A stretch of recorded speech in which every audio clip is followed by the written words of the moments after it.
आज औलाद कहती है हमारे माँ बाप ने हमारे लिए, मर जाना चाहिए बेगैरतों को जो आज बच्चे कहते हैं हमारे बाप ने हमारे लिए किया क्या है। ये हड्डियों का ढांचा तो बन गया, इसके अंदर रहा क्या।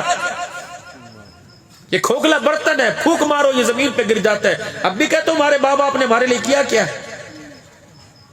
दुनिया के अंदर आए तुम्हारा वाली वारस कोई ना था, तू ना बोल सकता था, ना तू पहचान सकता था, ना तू समझ सकता था। ये तेरा बाप है जो म्युनिसिपल कमेटी में जाके खड़ा हो गया, तेरे बेफार्म के ऊपर जाकर तेरे बर्थ सर्टिफिकेट के ऊपर अपना नाम लिखवाया। अल्लाह की कसम अगर तेरा बाप तुझे नाम ना देता तो दुनिया तुझे हरामजादा कहती।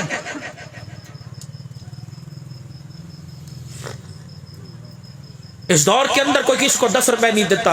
इन बाप का हौसला है जो अपने बच्चे के नाम सब कुछ कर देते हैं और दस्तखत करके कर देते हैं कि बेटे मैंने क्या करना है, ये तेरे लिए किया। कभी बेटे ने भी कहा मैंने क्या करना है, बुई सारा मैंने तेरे लिए किया। कहा किसी बेटे ने बुई सब कुछ आपका है, लेकिन मैं तुम्हें 10 बाप ऐसे दिखाऊंगा जो अपनी औलाद को कहते बेटे सब कुछ तेरा। फिर भी तुम कहते हो तुम्हारे बाप आपने हमारे लिए कुछ नहीं किया। जी दोस्तों के अंदर गिले करते हो, अल्लाह जुबान पे फालिज गिरा देगा।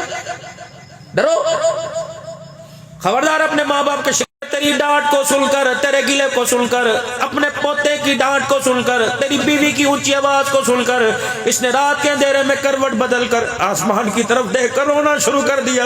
तो मालिक की कायनात बेनियाज़ है, सुबह तुझे अल्लाह सांस लेने की भी तौफीक नहीं देगा।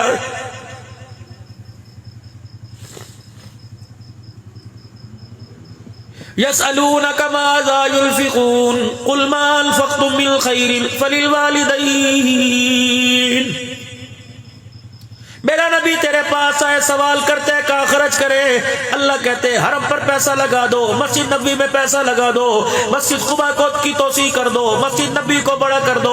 मालिक के कायनात कहते मेरा घर बना दो, मदरसा बनाओ। फरमाया कुल मा अनफ़क़्तुम मिन ख़ैरिन, सबसे बेहतरीन खर्च करना फलिल वालिदैन, अपने माँ बाप का खर्चा बर्दाश्त कर, अपने माँ बाप के दवाई दारू का खर्चा बर्दाश्त कर, अपने माँ बाप के कपड़े बना, अपने माँ बाप का अच्छा से अच्छा खिला, अपने माँ बाप की ख्वाहिशात जायज पूरी कर। फरमाया इससे बड़ा अल्लाह के रास्ते में खर्च कोई नहीं। ये अल्लाह का कुरान तो कह रहा और कौन कह रहा। पता नहीं माँ बाप गलती करते हैं, जिस दिन औलाद की शादी कर देते हैं उस वक्त से लेकर जिस दिन बहू लाल जोड़ा पहन कर और बेटा मेरा अजीजों फूलों का हार पहन कर घर से बाहर निकल कर गाड़ी में बैठता है, उसी दिन से माँ बाप की आजमाइश शुरू हो जाती है। मुझे बता तुझे जीवन साथी दिलाकर इन्होंने क्या कसूर कर दिया। अल्लाह अकबर, तेरी शादी के वलीमे पे 10-10 लाख रुपया खर्चा कर कर इन्होंने अपनी सारी रिटायरमेंट का पैसा तेरे पर लगा दिया। इन्होंने क्या कसूर कर दिया। इनका ये कसूर था कि इन्होंने तुझे पाला पोसा बड़ा किया, आला तालीम याफ्ता हाई एजुकेटेड बना दिया। इनका ये कसूर था। मेरे अजीजों जब 4 बच्चे घर के अंदर आ जाएं, पोता पोती दोता दोती आ जाएं, उस वक्त माँ बाप की हालत जार देखा करो, पतले पतले कपड़े देखा करो मेरे अजीजों, हाथों में राशा देखा करो, बिस्तर पर मेरे अजीजों टेबल के ऊपर दवाइयों के अंबार देखा करो।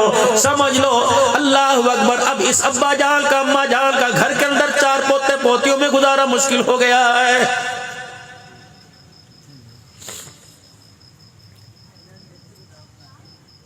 मस्जिद के अंदर कुर्सियों के ऊपर नमाज की सफों में बैठकर मायूसी की दास्तान आपस में सुना रहे होते हैं।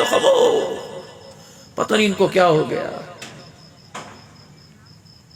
लंगड़ाते लंगड़ाते आते हैं। कभी जिसका दिल चाहता है मोटरसाइकिल पे छोड़ देता है, वरना बेचारे बैठे रहते हैं। इस उम्मत पर यह जमाना भी आना था कि जिसने अपना घर मेरा अजीजों अपने खून के पसीने की कमाई से बनाया हो, उसे अपने घर का दरवाजा खोलते हुए भी अपनी बहू अपने बच्चे से पूछना पड़ेगा, अपने घर का फ्रिज खोलते हुए पूछना पड़ेगा, कूलर में से एक मरतबा पानी लेने के बाद दूसरी मरतबा पानी लेते हुए अपनी बहू की तरफ देखना पड़ेगा।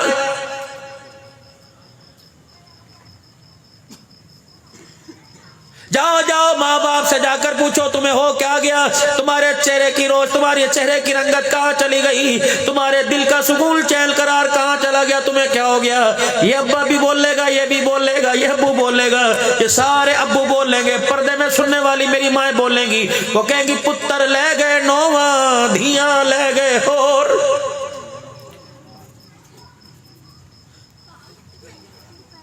कहाँ चली गई वो बाप के कपड़ों को देख के कहने लगी अब्बू आपके कपड़े मैले हैं, आपको कपड़े कोई नहीं बदलाता। कहाँ चली गई अब्बू आपको भूख लगी, मैं आपको क्या खिलाऊं, अब्बू मैं आपके सर में तेल लगा दूं। चली गई, डोली के अंदर बिठाया, ले गया उनको बाबल। चली गई बाबल के वेड़े से। कदर करो अपनी बच्चियों की। ये खोखले से बर्तन है, खाली बर्तन है, ये कुछ नहीं तुम्हारे से मांगते। भाइयों तुम्हारे से प्यार मांगते हैं, वो प्यार जो बाप बेटी को देता है, वो प्यार जो माँ बेटी को देता है। चार चार भाइयों की बहनें जब रोती हैं, अल्लाह की कसम अल्लाह का अर्श हिलने लगता है। मैं समुद्री के इलाके में घर में तकरीर करने के बाद बैठा, अम्मा और बेटी मेरे पास आ गई, साथ उनका भाई आ गया। वो डेढ़ उम्र की थी, 40-45 साल की, आंसुओं के साथ बच्चों की तरह। मैंने कहा भैन की होया तेनों? कहने लगी मौलवी साहब साडा वीर साडी अब्बे की तरह खबर नहीं लेंदा। मैंने कहा क्या हुआ? कतील 4 महीने में गुजर जाया करते थे, 2 महीने गुजरा करते थे, तीसरा महीना शुरू नहीं होता हमारा बाप गाड़ी लेके दरवाजे पे पहुंच जाता और दरवाजे पे खड़ा होके हमें देख के मुस्कुराता, कहता थी तेनू प्यार देने के लिए आया। भाई कहने लगा मैं नहीं तानू देना, गंदम नहीं पहुंचाता ताडा इस। उन्होंने कहा मेरे भाइयों उनको हम चाटना है। 4 भाई होकर बहन के सर पर ईद वाले दिन भी हाथ ना रखे। बता अल्लाह अकबर, हमने उस माल गंदम का क्या करना है? अल्लाह अकबर। माँ भी रोने लग गई, बेटी रोने लग गई और कहने लगी हमारे बच्चे को कह दो, हमारे भाई को कहे गंदम दे या ना दे, महीने 2 महीने बाद ससुराल में आकर हमारे सर पे हाथ रख के चला जाया करे। अल्लाह अकबर। बहने माँ बाप के जाने के बाद इतनी बेबस हो जाती है, फूल को रोजाना देखती है, मिसकालों में देखती है, दुनिया के फोन आते हैं लेकिन भाई की मिसकाल कभी नहीं आती। भाई लोगों सिर्फ एक बैल का दुखड़ा नहीं है, हर परदेसी बैल का दुखड़ा है, जो वो दुखड़ा आपको मुझे खुदा की कसम आवाजों की सूरत में सुना रही है।